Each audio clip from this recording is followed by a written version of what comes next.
Hi, and welcome back to That's So Nova. If this is your first time here, welcome. My name is Nova Shanova, aka Nova, and I do random awkward tutorials if this is your first time here. I had a request today, and it was reference to removing rivets. I appreciate this person asking because I feel like it's something that a lot of people don't talk about, but there are tools to help. There is serious frustration if you set a rivet wrong or you didn't put it in the right area. You don't want to take apart your whole bag or your whole tire straps because of this one rivet. So I'm going to show you 3 methods, and there's way more. I'm not a pro by any means. There's 3 methods that I found that are extremely useful. So we're going to go down to this area. All right. First thing you see on my board, I have my 3 rivets. I put it on Peltex. You see on my cutting table, I have a rubber mallet and I have a piece of, it's like a thick mat. Normally what I have underneath this too sometimes is metal. Rubber mallet because it protects your table and it takes the shock of you using a mallet or any tools, and it just protects your table, and it actually protects your fabric because it's absorbing all the shock. I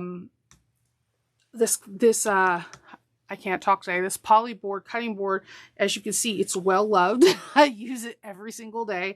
And again, it protects your mat and it protects everything. Normally, to be honest with you, I work in the basement. I'm a basement dweller.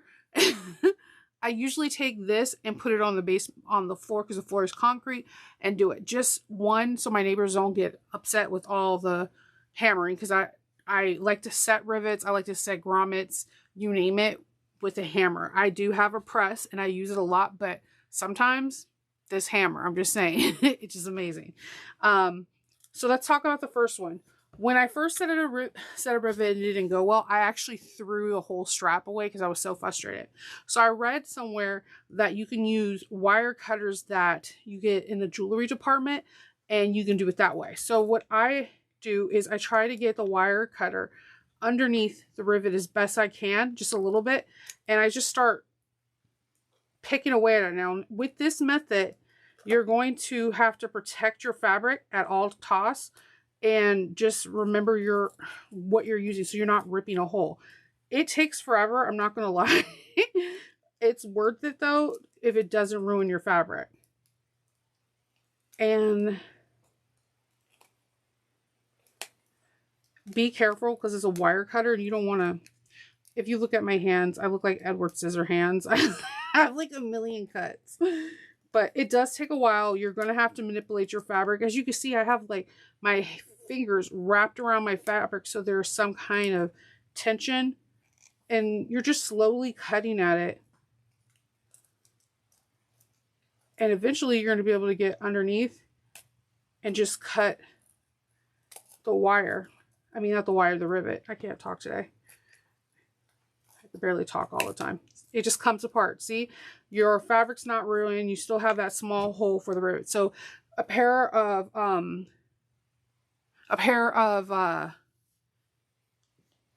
can't talk today, wire cutters that you can get at Joann's, or you can get Hobby Lobby, you name it, you can get it done. Okay, the second one actually came from Klum House. Klum House is they're a pattern designer, and they have like workshops in Oregon, I believe, that make awesome bags. If you follow me on Instagram and you scroll throughout my Instagram feed, you will see a couple Klum bags. She works with wax canvas and leather like I have never seen. If you want to start exploring on that, I'm going to put the link below. No affiliation, just something I noticed. She has this really cool tool, and there's a cheaper version of this. I got this off of Amazon, but I can't remember the name. This is a pretty expensive tool. So you have your grommets and your rivets. What you try to do is you have to match up the rivet. Like this one doesn't fit. The rivet's too big. This one's just right. So from there, you would take this kind of like a painting tool, and you will center it, and you whack the hell out of it. And my my neighbors are going to be like, it is 11 o'clock at night. I didn't get it all the way through. Again, I usually do this on the floor. And I broke it. Oh my God. Okay, yeah, you guys didn't see that. Okay, this is what happened the last time. I think that's why I didn't like it, but the purpose of it, it's a good break, right? I dent it like the Matrix in the spoon. But you can see there's like a hole right here, and it'll be easy just to kind of just pop it off now. Again, I use the wire cutter a lot, but it kind of pops off. You have the same hole. So I'm going to recommend it, and maybe she has a better video on her thing, because for some odd reason, this is the second time I've been in. I'm really heavy-handed, though. Okay, this bad boy is for boning. Okay, I'm in 6th grade right now. It's for boning for corsets. It's still metal. And when you're cutting the boning or the spiral wire, you need spiral boning cutters. And okay, I make a lot of corsets for my cosplays. So I had these and I had no idea. These are my favorite way to get out a rivet. You'll see why. Be so careful, because you can like literally cut off your finger and it wouldn't be cool. So again, you're going to try to maneuver it where you're underneath the fabric, and you kind of just start snipping.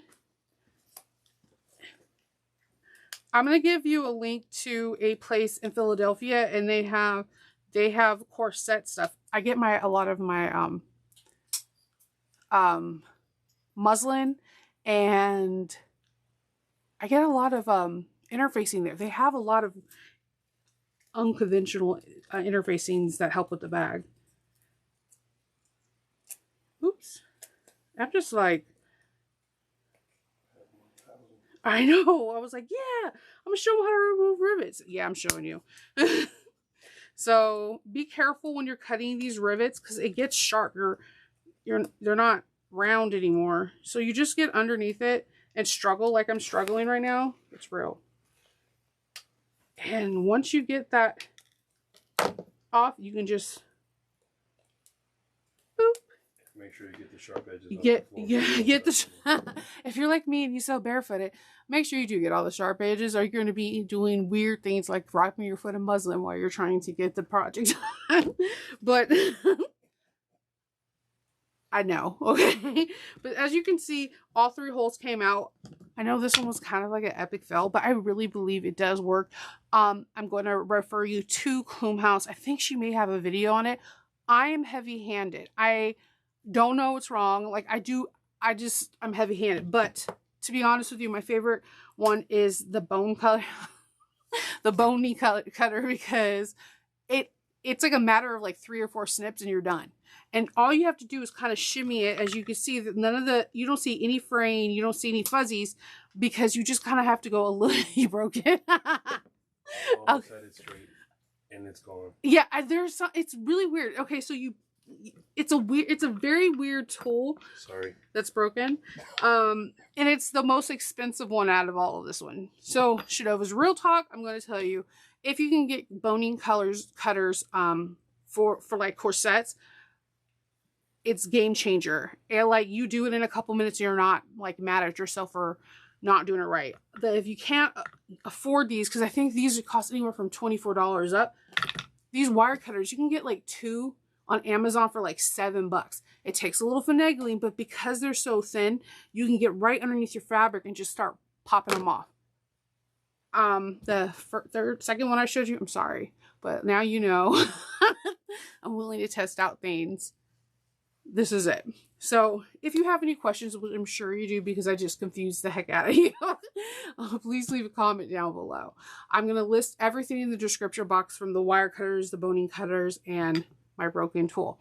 I actually had to search deep in my drawer because I haven't used this in a long time, because it's a really thin piece, and discussion for another day. So this is how you remove it. I'll do a follow-up video on how to do rivets correctly, because it's something that I'm constantly working on.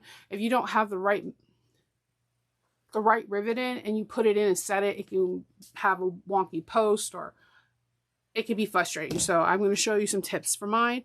I'm going to leave all the information down in the for the description box. So if you can like, subscribe, share if you think it's worthy, it really does help me out. I hope everyone has a great day, and I will be back really shortly doing a follow-up video for my last video. All right. Have a good night, guys. Bye.